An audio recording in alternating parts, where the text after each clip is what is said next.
Hi, everyone. I'll just give a few seconds or minutes to see if we get more joining us before I'll start our session on responding to change.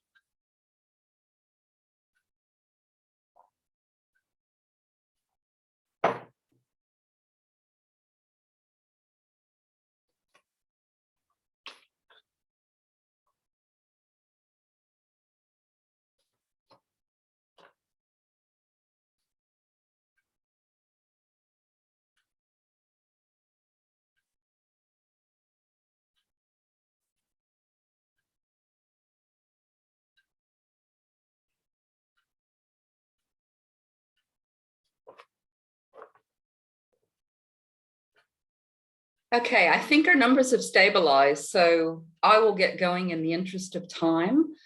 This session of Breakout is on responding to change. And my name is Freya Higgins-Debiol. I'm from the University of South Australia, and I'm the moderator for this session. Welcome and thank you all for attending. I'm speaking to you from Kaurna country in Adelaide, South Australia. We have a great session for you today with 5 presentations. The presentations have been video recorded. So what I'll do is in these next few moments is I will overview the speakers and their topics quickly. And then our lovely technical support team from the conference organizers will help roll the 5 videos straight. And then when those conclude, we'll convene together and have a time for question and answer, and hopefully having 10 to 15 minutes for that. So while the presentations are going, please take note of your questions. When we come back together, please turn on your cameras and then let me know that you have a question to ask and I'll recognize you. And we'll go through those as we can. If we miss any questions, what we'll do is we'll take note of it and get responses to your questions. So I hope that's all okay with you all.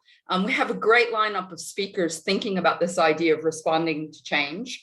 First, we have Professor Simon Milne, who we've already heard from as a keynote speaker. He's a professor of tourism at Auckland University of Technology, and he's the director of the New Zealand Tourism Research Institute, and particularly doing very valuable work through the Pacific Data Tourism Initiative. And so he'll be speaking to us about managing tourism during challenging times, insights from this Pacific Tourism Data Initiative. Second, we have speaker Mark Ariki, who is from the Solomon Islands National University. Because of the difficulties in the Solomon Islands, Mark won't be able to be with us for the question and answer session, but his presentation will be very valuable for our understanding. Mark's talk is about COVID-19 and tourism, jumpstarting the domestic economy and adapting to adversities. The third speaker is myself, Freya, from the University of South Australia, and I'll be presenting to you on localizing tourism by centering the local community at the heart of tourism. Then I'm followed by Petero Manofalau. He is the Chief Executive Officer of the Tourism Authority of Kiribati. He's been involved in particularly sustainable development and promotion of tourism to Kiribati, and he'll be speaking to us about the Maori experience, more than just a local market deal, and again, talking about domestic tourism in Kiribati. And then the final speaker that we have is Samata Palau, who is a master's student in international development from Nagoya University in Japan. She has a long history with tourism, starting as a tour guide at 13 years old, so a lifetime in tourism, and has also worked with the Tourism Ministry of Tonga. Her talk is called An Assessment of Recent Tourism Trend in Tonga. So those are our lineup of speakers. I hope you'll find it fascinating. What we'll do now is listen to the presentations that are given, and then we'll return back together and convene after the presentations are finished. Thank you so much. So if we could show the videos, that would be wonderful. Kia ora and warm Pacific greetings from New Zealand. My name's Simon Milne and I direct the New Zealand Tourism Research Institute at Auckland University of Technology. I'm going to talk today a little bit about how we can use good research and data to help us more effectively manage tourism during challenging times. I'm going to particularly focus on some insights that we are gaining through the Pacific Tourism Data Initiative. The Pacific Tourism Data Initiative has been running since 2012, when we first introduced an online international visitor survey to the Cook Islands. That model has since grown and expanded, and we have now worked in 10 different destinations around the region, including 3 new countries that have joined us this year: Kiribati, Timor-Leste and Tonga. We've had funding from a number of sources, initially from the Cook Islands government, then from the World Bank, IFC, and more recently the Ministry of Foreign Affairs and Trade in New Zealand. And we must thank all of those funding agencies for their support. The work covers a number of key themes. Particularly, we focus on international visitor surveys, but we also have introduced surveys that cover business and also community perspectives on tourism and its development. The first area I really want to look at today in terms of how research can help us understand the changing circumstances we face with COVID is the visitor survey work, and we've been lucky enough to be able to complete visitor survey work in the Cook Islands this year during the May to June bubble period. We're also just now looking at the July-August data as well. What we can see emerging here is that the visitors are higher household income, higher spend, longer stay visitors than we saw during the same period prior to COVID. But we can also see that they're having less engagement with cultural activities. So we need to understand a little bit more, I think, about what the impact of COVID will be on the new kind of visitors that are coming through. In addition to gaining greater insight into what type of visitor is going to come back to the Pacific following the opening of borders, what our international visitor surveys can do is also give us real insight into how visitors feel about the current handling of COVID in terms of regulations, restrictions, etc. We can see here just some examples of the kind of feedback that we're receiving from visitors to the Cook Islands about things being well managed in general, but also perhaps some work that could be done on contact tracing or improving airport arrival and departure experiences. The business surveys that we conduct as part of the Pacific Tourism Data Initiative can also give us really important insights in how the supply side is affected by COVID. We can see the impact on revenue in the Solomon Islands here. We can also see the impact on business confidence in the Cook Islands, dropping dramatically from the previous periods before COVID. Interestingly enough, we're just completing a business survey now in the Cooks, and we can see clearly that the long-term challenge going forward is seen to be labour shortages. I think that's very similar to destinations we see around the world at the moment. And of course, as we look to rebuild and come back better after COVID as a tourism sector, we need to focus in particular on community attitudes, awareness, well-being. All of these things are really a focus for us as we move forward, and they've been neglected, no doubt, in the past. In the Cook Islands, we've been able to use a series of community surveys to give us insights into how people are feeling about tourism, and in particular how people are feeling about the return of tourism as COVID begins to slow down and we are able to open up borders again. These figures here just show some of the important differences that we can highlight between Māori and non-Cook Island Māori in the Cook Islands in terms of their attitudes about visitors coming back to the Cook Islands. Also, we can see that there are some important dimensions here to explore around when borders should be open, confidence to open up the industry to visitors from other than New Zealand, and also that important question of whether the benefits of opening up to tourism outweigh some of the potential health risks. These are things we have to examine and look at very closely as we develop policies to move forward from COVID, policies that need to be bought into and supported by the community. There's only a short period of time that I can address you today. So I just wanted to thank you very much for your participation, and I hope we'll have a chance to explore some of these issues and questions in more detail in the coming discussion. Thank you very much. Good afternoon, everyone. Thank you for joining me this afternoon. Welcome, everyone. And also, I would like to give my sincere appreciation and acknowledgement and thanks to the Pacific Island Tourism Research Symposium Steering Committee for giving me this opportunity to present on the topic COVID-19 and tourism, jumpstarting domestic tourism and adapting to adversities in Solomon Islands. Just like many other Pacific Island countries who have experienced the impact of COVID-19 that resulted in international visitors came to a standstill. For Solomon Islands, it has a huge negative impact, not only for the tourism operators, but also for the people who depend on tourism sector for their livelihood. As a result, the Solomon Island National Government, through the Ministry of Culture and Tourism, and other tourism stakeholders and partners have focused on increasing and promoting domestic tourism in the country. For this presentation, I'll be looking at two areas: the impact of COVID-19 on two tourism operators, and as well as the highlighting one recovery strategy out of the many for jumpstarting domestic tourism. As some of you will be aware, from January 2020 to October this year, there have been 20 confirmed cases of COVID-19 with 0 deaths. This is due to the strong government policies and border restrictions in place, as well as the dedication of the Ministry of Health and Medical Services staff and all the frontline ministries who involved in ensuring the COVID-19 does not spread to the surrounding communities and kept the Solomon Islanders safe during this pandemic. According to Tourism Solomons 2021, in 2019, almost 29,000 people visited the Solomon Islands, and that contributes around $520 million, $740,000.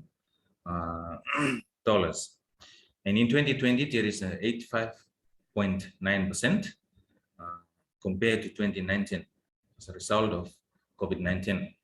For Solomon Islands, it has experienced a lot of difficulties in terms of flight cancellation, reduction, and suspension, logistic difficulties, and this gave rise to the fuel prices as well. Solomon Islands have to increase its airfares in order to survive this pandemic. It lost around 60 employees, and also those who continue to get employed, there is a pay reduction and job rotation policies in place, and this has a income loss for many families and employees who have depended on Solomon Islands for the past years. The Imperial Travel Services is one tourism operator I'll be highlighting for this presentation. It's a locally family impound tour operator based in Honiara, specialized in first-class meat and treat services, who have enjoyed so much since its establishment. When COVID-19 arrived, IDS stopped its operations. This means no income, no job for families to meet its basic needs, and also other business services have come to a halt. The other one I'll be looking at, it is based in Western Province, the Tiuru Eco Lodge. When COVID-19 arrived, the owner highlighted that in the early months of January, it has experienced around SPD 100,000 for those early months. When COVID-19 arrived, there is $0 for the business, and this has a huge impact not only in terms of the economic, but as well as the psychologically, emotionally, the family and the owners have been hugely affected.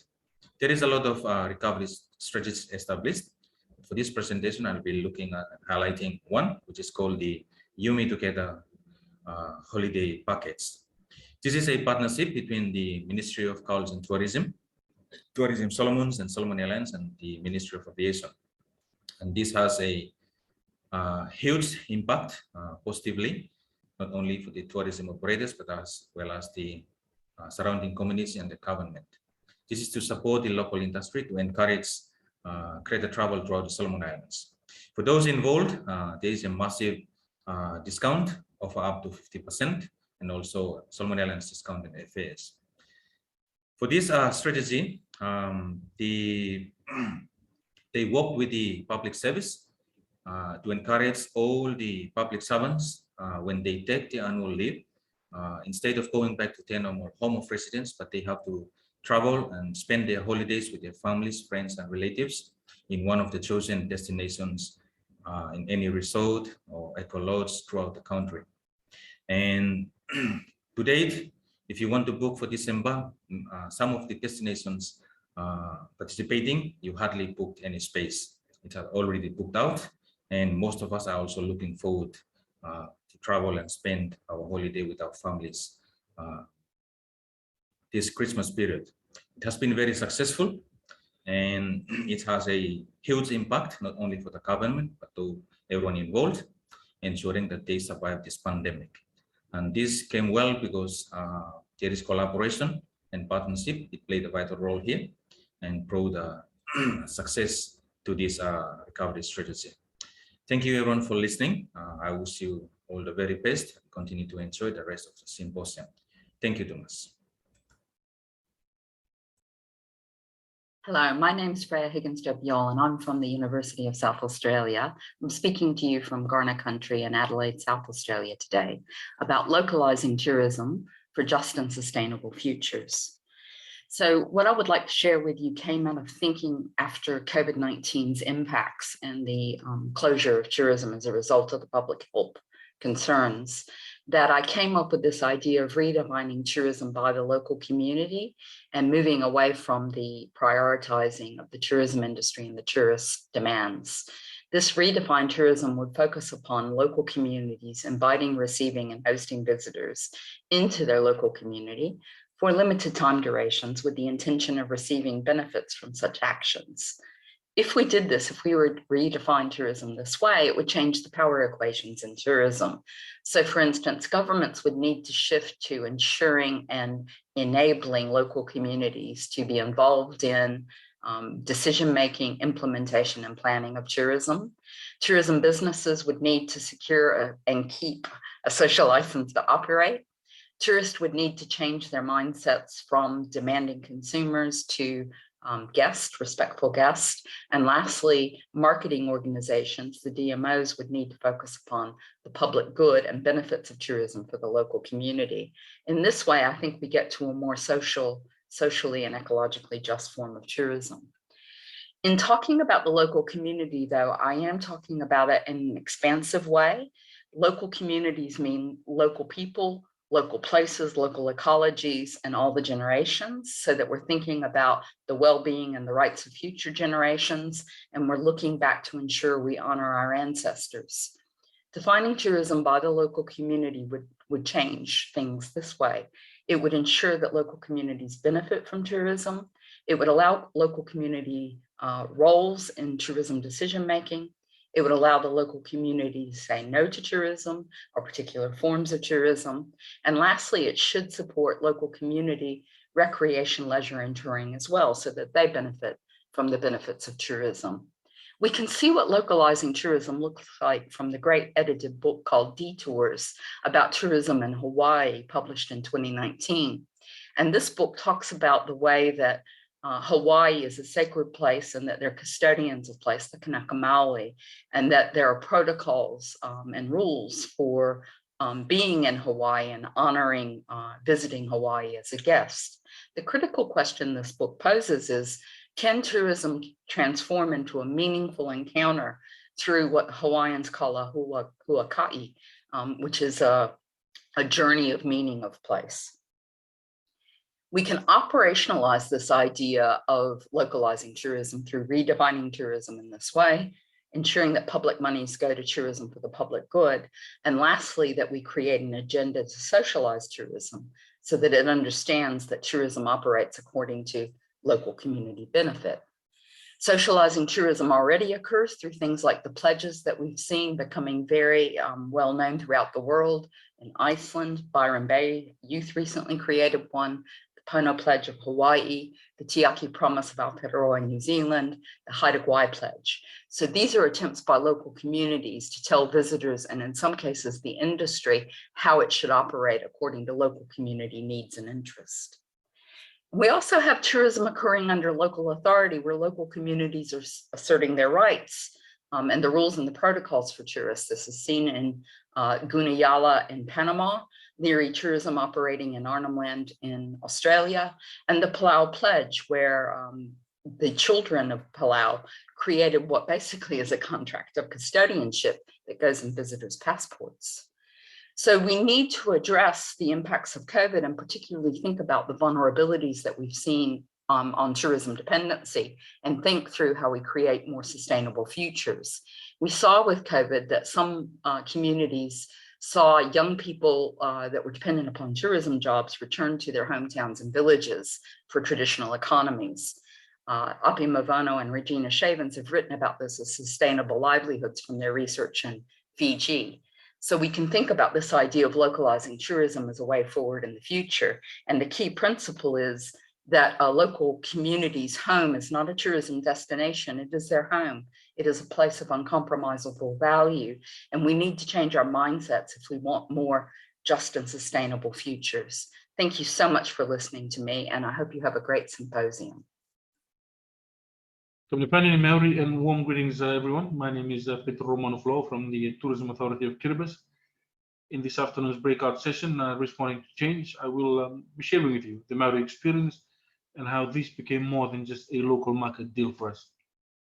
In 2020, Kiribati recorded an 82% drop in international visitor arrivals due obviously to the border closure, and this impacted employment in the tourism sector, which also reduced by 25%. In terms of revenue, room revenue alone, we estimated a loss of about 2.2 million based on 26,000 room nights lost because of the border closure. In addition to that, there was also significant loss in revenues from cruise head tax, food and beverage, tours and excursions, and other tourism experiences, which would have otherwise generated revenue for the local economy. With the border closure, the greatest impact was felt by our private sector tourism operators, who pretty much drive the tourism industry for us here. And as an NTO, the onus was on us to develop strategies to assist our tourism operators and sustain them during this uncertain period of border closure, and making that conscious decision that we need to keep them open rather than closed, as it would be more difficult for us as a destination to try and revive them if they were to be closed completely for at least 2 years. So to do that, one of the first things we did was to identify what was the supply like in the market. So with 3 main islands closest to the urban center, Tarawa, which is North Tarawa and obviously South Tarawa and Abayan, we noted that there was a total room inventory of 336 rooms that needed to be filled during these uncertain times. The target audience, we had to look within our local market and identified government employees, the corporate organizations that are based here, diplomatic missions, the different international agencies as well that are based here, and that totaled about 6,600. A working population with a fortnightly or a monthly or a bi-monthly confirmed wages or income. And as we narrowed it down further in identifying this target audience, we realized that most of these employees are, of course, employed by government, and they would only travel to these outer islands or to these hotels and lodges on official duties. And so the idea of a weekend family getaway, of a retreat, or treating yourself to something nice was only reserved for international visitors, and it was something quite foreign to them. And this was, one of the first hurdles we experienced in identifying ways in which we could get the local market to, of course, adapt to change. So what we did, ladies and gentlemen, was to develop what we call the Maori experience. Maori in Kiribati is welcome. It means hello, or it is a call, an invitation to enjoy the local hospitality.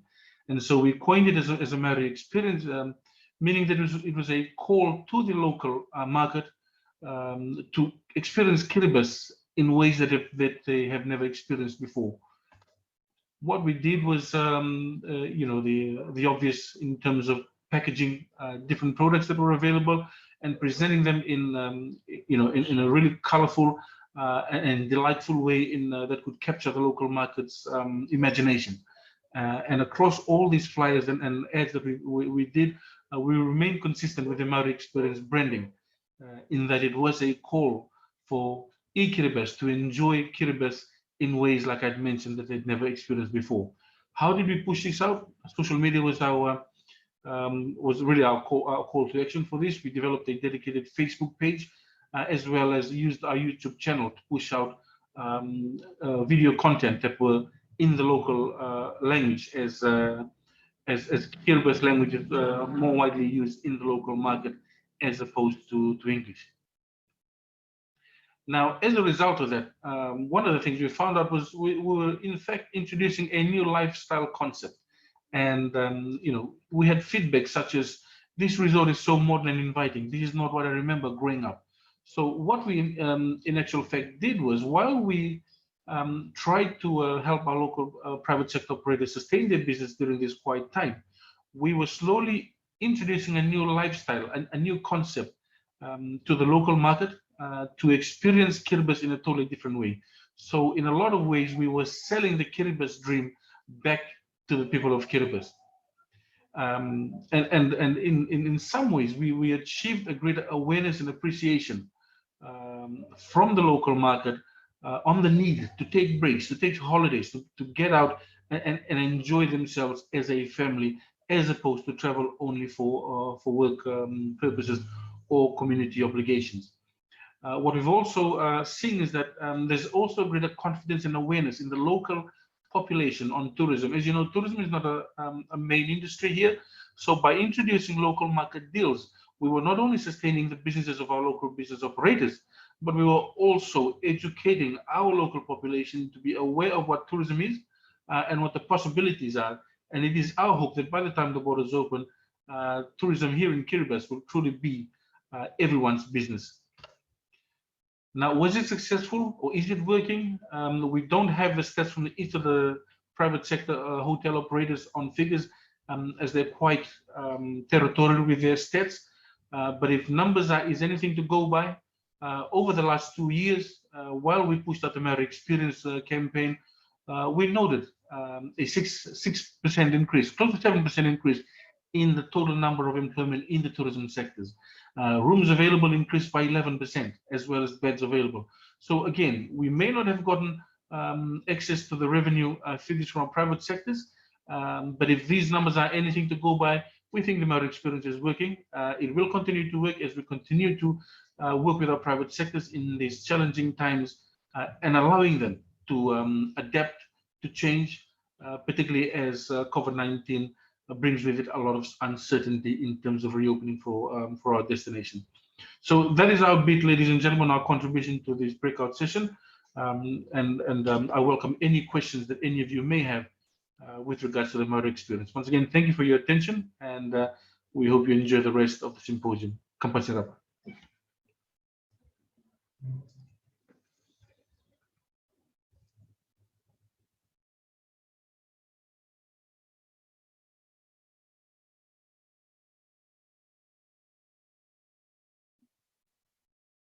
Tēnā koutou I tēnei ahi ahi. Maloilele, konnichiwa, and a very good afternoon to you all. My name is Simataila Apalu, and I'm honored to share the research findings of my master's thesis titled An Assessment of the Recent Tourism Trend in Tonga. My presentation is largely divided into 3 parts. I'll share my conceptual framework, my research findings, and recommendations. This study aimed to assess the recent tourism trends in Tonga by comparing the tourism trends of the Pacific Islands of Fiji, Samoa, Solomon Islands, and Vanuatu. The tourism sector in Tonga contributes to almost 20% of GDP behind remittances, and it has been identified by the government of Tonga as a key economic sector. However, with international arrivals growing globally and regionally pre-pandemic, several reports made stated that the tourism in Tonga had experienced a stagnant growth in recent years. Therefore, as a methodology, this study analyzed trends using time data series and descriptive statistics to identify where the stagnant growth occurred and its causes. The results showed that in fact, during the period of 2000 to 2018, Tonga's tourism did not experience a stagnant growth. Rather, a fluctuating trend occurred. Despite the resilience of the sector to grow over time in Tonga and the selected Pacific Island countries of Fiji, Samoa, Solomon Islands, and Vanuatu, the sector is still vulnerable to external shocks such as natural disasters, outbreaks, safety scares, and financial crises due to several factors. The results showed that Tonga's tourism experienced a fluctuating trend in visitor arrivals and international tourist receipts. The tourist receipts contributing to GDP grew, and the share of total exports also increased and continued to increase in creating employment in Tonga. However, an interesting finding showed that despite the constraints Tonga's tourism experienced, the visiting friends and relatives, or the VFR market, continued to be the largest number of arrivals to Tonga. It is the author's hopes that the government of Tonga consider increasing its efforts to foster this market, and in the wake of the pandemic, continue to develop the marine infrastructure while considering adopting other forms of tourism, such as disaster tourism and voluntourism, into the government's initiatives in order to continue seeing growth of tourism in Tonga. I thank you for your time, and I welcome any questions. Tēnā koutou, māloa pito, domo arigatou gozaimashita, and thank you very much.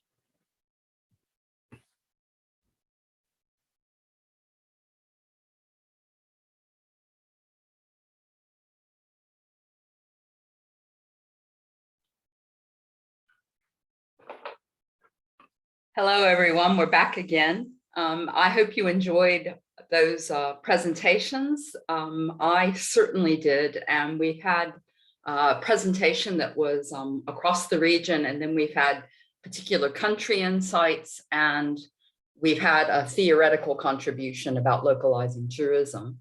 There are themes that run amongst the 5 presentations that we've had about recovery and responding to change.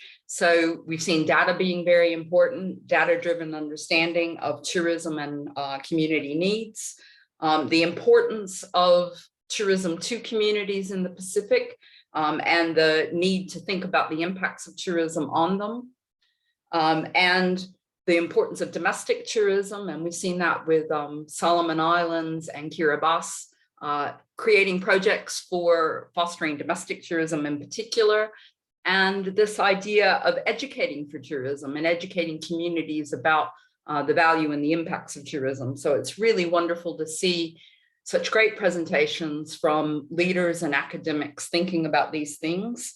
It is time to open up to questions. So if possible, would people indicate to me, perhaps by voice or by raising their hand, that they're interested in asking a question for one of our 5 speakers today? We have about 10 minutes for this session. Are there any questions?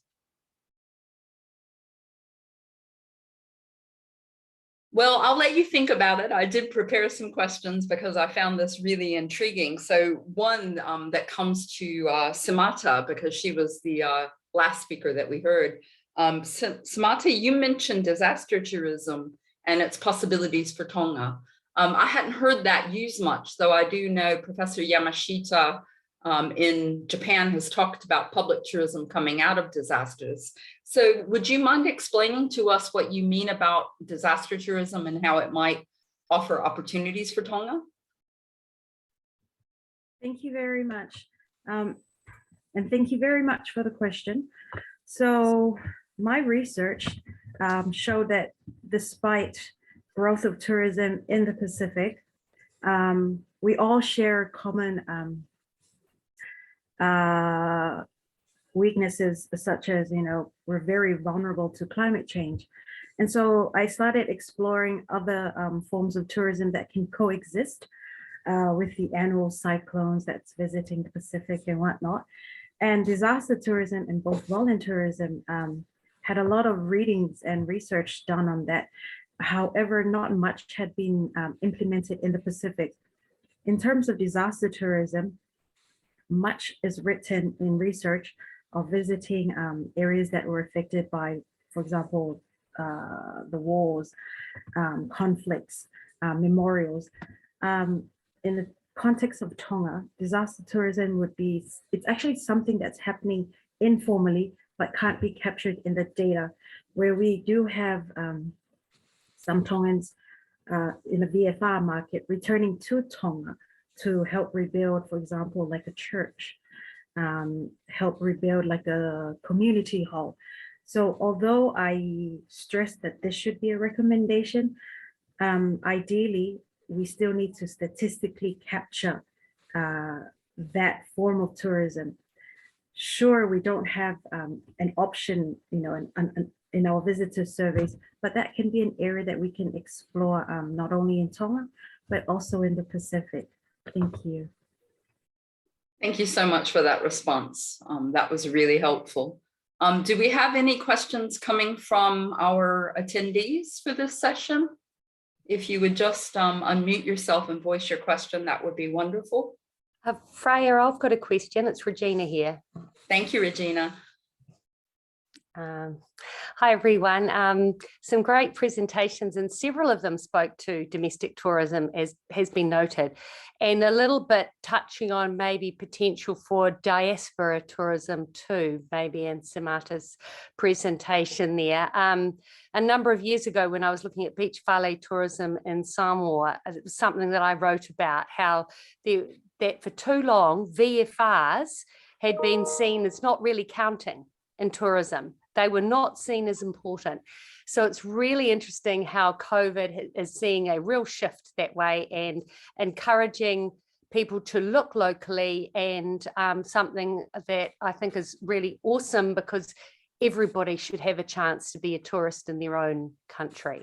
So, and I think that can be part of a socializing tourism approach too, Freya. I'd love to hear a little bit more from Mark about that Solomon Islands approach, because there the government has actively facilitated domestic tourism through basically subsidizing it from the sounds of things. Is Mark with us? I don't think he is. I saw his name appear early, but I was told that he would find it difficult to be with us because of the difficulties in the Solomon Islands. And you're right, that You Together campaign was really, really interesting. Yeah, well, no, sorry, but I'm happy. Otherwise, maybe Petero or Samata would like to just reflect anything else about domestic or diaspora tourism. Thank you.